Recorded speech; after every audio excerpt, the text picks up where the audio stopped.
bag new story! Miss Ten here! Alam ko maraming naghahanap sa inyo kay Miss Ten. So, andito na siya. Hello! Ako na nag-intro para sa Gusto mo bang gawin? Pwede po. Na-miss ko rin eh. Sige nga. New bag, new story. Miss Ten here. Wala na kayo.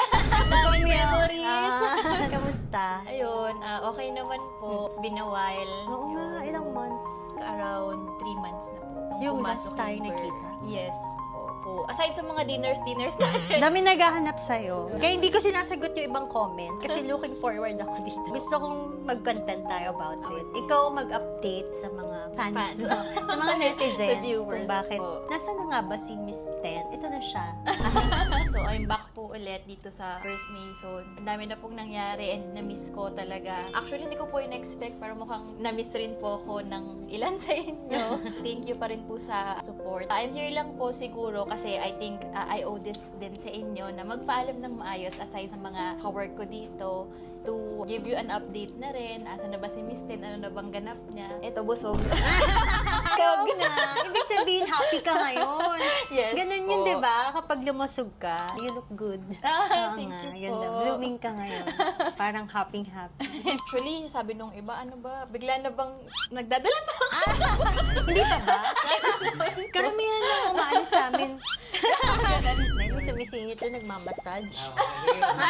By the way po, yung real name ko is Kristen. Ten yung nickname ko. Yung screen name ko, Miss Ten. Graduate po ako ng accountancy. So, yun po yung first course ko. Graduate na rin po ako ng second degree ko. Apparently, medyo parang napapahilig tayo mag-aral. Currently po, kung naghahanap kayo ng update, andun na po ako sa preparation ko for my third degree. Actually, lagi ko po yun sinasabi kay Miss. Sana ma-pursue ko rin siya and grateful naman po ako na sinuport naman nila. Sa mga nag-a-ask lang po dyan kung paano ako napasok sa first. Kasi bigla na lang din lumabas si Miss Ten. Ang dami rin actually questions that time. Kapatid ka ba ni Miss Leanne? May isa pa nga nagtanong, anak mo ba siya? Sabi ko, pero hindi po kami magkapatid. Nag-start po talaga ako as aspiring content creator. Naka-attend po ako ng isang event na nandun din sila. Through that po, sabi ko, ay, siya yung laging na lumalabas sa FYP ko Siya yung lagi ko napapanood. Lakasan ko na po yung loob ko. At tapos, kumapit ako kay ma'am. Sabi ko, ma'am, pwede ba kita ma-interview? And there po, sobrang nice na talaga nila and nag-agree naman po sila for a short interview. After that interview po, parang naisip ni ma'am na, ay, may gusto pa pala siyang i-share, ganon. So, nagulat ako, may nag-message sa akin, official Facebook ni Miss J.Ann. So, sabi niya po is, baka pwede pong i-redo yung interview kasi may hindi siya na-share, ganon. Pangit kasi nung sagot ko na.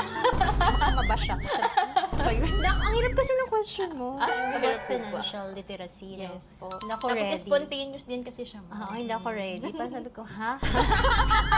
Parang ano ba, hindi wala to sa script. Parang iba yung ready ko na script for this.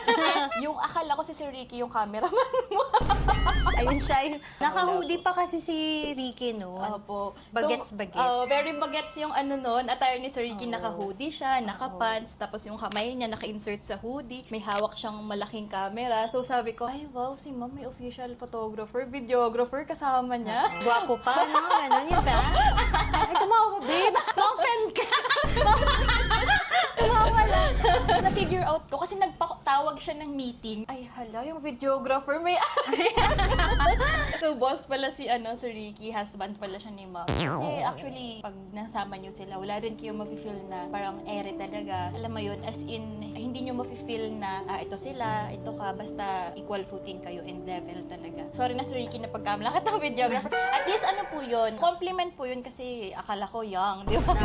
Ano daw yung third degree? Yung third degree ko po actually, kaya po ako nag-take ng accountancy and yung second degree ko real estate is para i-pursue po yung law. So, lagi ko rin pong nire-raise yun kala Miss Leanne. Kasi actually, I started po as Miss Numbers talaga, yung aspiring content creator. Gusto ko pong mag-educate about sa financial literacy. Natutuwa po kasi ako sa mga lawyers, especially sa mga lawyers ng farmers, yan, sa mga rights nila, sa rights ng mga marginalized na sectors. Yung parang one day gusto kong makita na, alam mo yun, kahit di ka nila mabayaran ng pera mismo, yung binubayad nila sa'yo, fruits, kasi tuwan-tuwa sila na, alam mo yun, na-enforce mo yung rights nila. And sila kasi minsan yung hindi nabibigyan ng kung ano talaga sa society. Kasi di naman nila minsan alam, di sila educated. Bata pa po ko, yun talaga po yung gusto kong gawin. So, yun.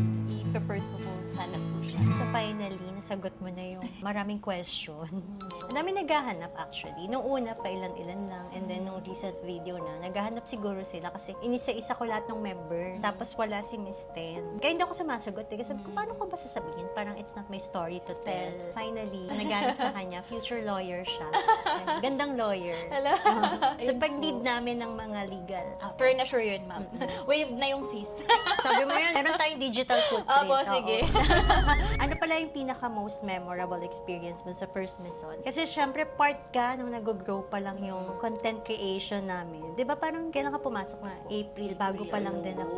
Ayun, April siya. Wow. Wala pa si Archie, wala pa si Ben. Andun si Miss Ten. Ayun. Most memorable. O, part ka ng growth actually. Kaya sabi ko nga, dapat sa opening nandito ka. Kasi naging part ka ng growth and journey ng First Maison. Ayun, thank you po. Actually, in-invite niya po ako nila, ma'am. Kaso medyo middle po siya ng day, weekday siya. Oo, And eh, kasagsagan ano ng yun? work, meetings. Oo. Yun, so hindi ko po siya nahabol talaga. Pero nag-message naman ako kay ma'am and birthday niya rin kasi yun. Oo, birthday So, ko. yun na lang po ako ng apology na hindi ako nakarating and congrats and happy birthday. Deserve na deserve niya naman po yung lahat. Every bit ng meron sila ngayon. Sila ni Sir Ricky. Yun. So, wala pong pagbabago. Ganon-ganon pa rin sila. And actually, sabi ko nga po, so, pag naging successful ako, hindi na yung kung anong meron sila Miss J.Ann yung gusto kong magkaroon. Pero yung character, yung humility, yung ethics na lang nila na minsan po kasi ang hirap i-handle ng success, lalaki ulo mo, ganun. Pero sila, Hindi pa naman. pero sila, Magpa-pop siguro kapag lumaki. pag lumaki. Hindi pa naman. Parang Ayun po. it will never happen. Para sa akin, Miss, yung pinaka-memorable. Kasi bago po ako mag-guest talaga sa inyo, kasi nung inoferan niyo Oo nga, ako. oo. Inoferan kasi namin siya, ikaw, kasi looking for a content creator talaga ako nung time na yon, na parang magiging second me. Actually, una muna is, inoferan ko siyang executive assistant. Kasi nga sabi ko, wow, accountancy din. So parang magkakaintindihan kami. Kasi nga, di ba, pag EA, second me. Sabi pa nga ni Ricky, hindi nga, parang mas better pa nga siya sa'yo. Di ba? Nilait ako ng husband ko. Ayun. Kaya tinap namin siya nung una as EA. Kaya sabi namin, parang, okay siya. Bagay si Ten. So, niligawan namin siya para mag-join sa First Maison. Tapos siya, napa-oo naman namin siya. Bago po ako mag-guest doon, chinek ko talaga is paano kaya sila as boss. Kung ano man yung monetary or yung sweldo mo, bonus na lang yun. Kung mahirap silang maka-work, parang araw-araw na burden or ang hirap makisama. Ito po yung isa sa pinaka-memorable. Nagulat po ako noon, after namin mag-samgyup, lalakad kami somewhere in BGC, pauwi ng office. So, nakita ko po yung vendor sa street. Ako na parang sobrang vibes na nila na si Ricky. Legit na, uy, si boss na naman. Yung ano, oo. Yung Yun. dala ni Ricky. Opo, oo. sabi ko, go na mag-yes na talaga ako kasi inubos nila yung fruits or yung benta ni Kuya that time. Sabi ko, mabubuting tao sila. May heart talaga na mag-alaga sa empleyado, sa ibang tao mag-share ng blessings. Ilan pa lang po kayo na nakitaan ko nun. And sobrang nangingibaba po talaga kayo doon. Si Miss J.Ann, hindi naman siya nag-start as Miss J.Ann na talaga. So, maririnig nyo, ginapang niya talaga. Narinig nyo na rin po yung testimony niya about dun sa lowest point na na-scam pa sila, ganyan. So, hard-earned nila talaga to. And magandang halimbawa siya. And alam niyo po yun, parang na-validate yung mga dreams namin nung mga small business owners or yung mga gustong mag-start. Kaya pala, kahit wala kang malaki na agad na sobrang capital, kahit pala sino ka, valid mangarap ng ganun kalaki. Kasi look at them now. Naalala ko lang yung content. Emotional ata ako nun, no? Nung umiyak. Opo, nung nagde-deliver po kayo. Oo, kaya ata ako emotional nun kasi parang may nag-close na door. Tapos parang feeling ko, parang na-test yung faith. Na-test yung faith ko. Good thing, it was one of the biggest blessings. Blessing, Oo, yes. kasi kaya pala namin na kami lang. Yes. Basta surrounded ka ng right People. na may malasakit. Ako, ma'am, firm believer ako na kung ano yung ibigay mo sa universe, ibabalik rin sa'yo. So, siguro kaya po kayo nakaka-attract talaga ng maayos na tao. Wala, umiyak siya. Ganun din. Ba't ka umiyak? Ba't ka umiyak? Bakit yan? Ako sobrang sarap ng masarap. Bakit nga? Bakit? Ay, sige na, be, bakit? Naalala mo na yung moment na yun? No? Kasi parang feeling down ako noon. Ang dami ko nang na-meet na right Right people. people, yes. na kaya mo pala ng kami lang. kayo lang. Hindi mo pala kailangan ng malaking backup. Background. Pwede naman palang kami lang. Mm-mm. Oo. And ako rin po, ma'am, actually, lagi kong ina-ask. Kasi sabi ko, grabe, sobrang blessed ni Sir Ricky tsaka nila Miss Gian. Paano kaya nangyari yan? Aside, nakita ko yung hard work talaga nila. Lahat po kami, ang sinasabi na namin kay Sir Ricky, matulog siya.